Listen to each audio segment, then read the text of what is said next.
মুহূর্তে স্বরাষ্ট্র মন্ত্রণালয়ের স্বরাষ্ট্র উপদেষ্টার বাসভবনের সামনে আছি। আমাদের গোটা দেশে রন্ধ্রে রন্ধ্রে টেকনাফ থেকে তেঁতুলিয়া, রূপসা থেকে পাথরিয়া আমাদের আন্দোলন চলছে। তারপরও সরকার আমাদেরকে সাদামাটা মনে করছে। হয়তো আমরা গাড়ি চালাতে পারছি না, ব্যাংক ভাঙচুর করতে পারছি না, আমরা গ্লাস আয়না ভাঙতে পারছি না, এই জন্য আমাদেরকে নর্মাল ভাবছে। কিন্তু না, যদি আমাদের রইস হত্যাকাণ্ডের আমাদের বিচার অতি সত্বর না হয়, তাহলে আগামী কালকের পরের দিন মাসপর গাজীপুরের প্রত্যেকটা রন্ধ্রে রন্ধ্রে অবরুদ্ধ করা হবে ইনশাআল্লাহ। আমরা পথে নেমেছি।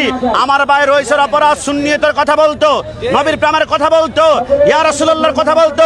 20 টাকার তারাবির কথা কেন বলেছিল?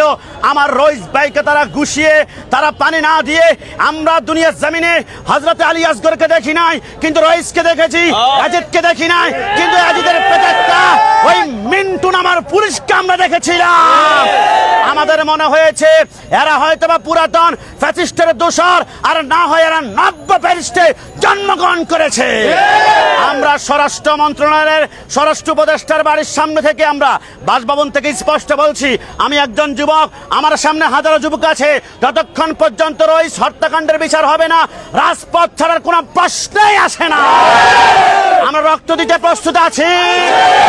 আমরা আহলে সুন্নাত ওয়াল জামাতকে এতদিন মনে করতে দুর্বল, কিন্তু রাজপথের জমিনে আমরা নামেছি। আমরা 26 তারিখ দেখিয়েছি 20 লক্ষ আশিক রাসূল। আমরা গাজীপুর আরেকবার নামবো, আরেকবার দেখিয়ে দেব গোটা বাংলার আনাচে কানাচে সুন্নিয়ত হচ্ছে বাংলাদেশের সর্ববৃহৎ দল।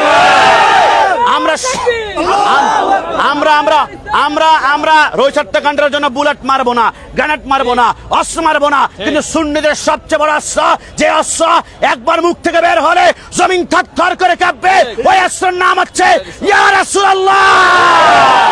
তাই আমরা সবাই আগামী আল্লাহু আকবার, আমরা আগামী রবিবার আমরা গাজীপুর, মাসপর গাজীপুর আমরা অংশগ্রহণ করতে চাই কিনা? 2 হাত তুলে চাই কিনা? দেখা হবে রাজপথে ইনশাআল্লাহ।